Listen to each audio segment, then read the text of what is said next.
வணக்கம் அன்புறவுகளே, எல்லோரும் எப்படி இருக்கிறீங்கள்? நல்லா இருக்கிறீங்களா?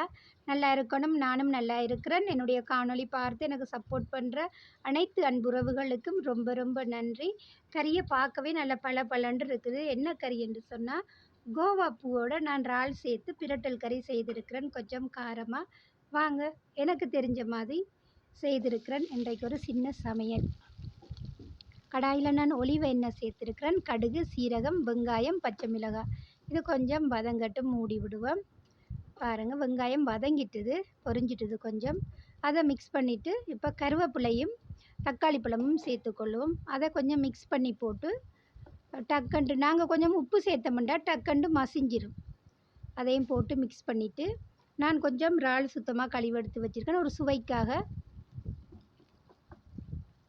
இறால் கொஞ்சம் சேர்க்குறேன். கோவா பூ பொரிச்செடுத்து வச்சுருக்கேன் லேசாக. இப்போ நாங்கள் இதை நல்லா மிக்ஸ் பண்ணி போட்டு கொஞ்சம் வேக விடுவோம். பாருங்கள், இப்போ வெந்த பிறகு நாங்கள் காரம் சேர்த்துக்கொள்வோம். மிளகாய்த்தூள், மிளகுத்தூள், உப்புத்தூள் எல்லாம் சேர்த்து, சீரகத்தூள் எல்லாம் சேர்த்து மிக்ஸ் பண்ணிவிட்டு பொரித்து வச்சுருக்கிற கோவா பூவையும் சேர்த்து இன்னும் கொஞ்சம் நல்லா பிரட்டி விடுவோம்.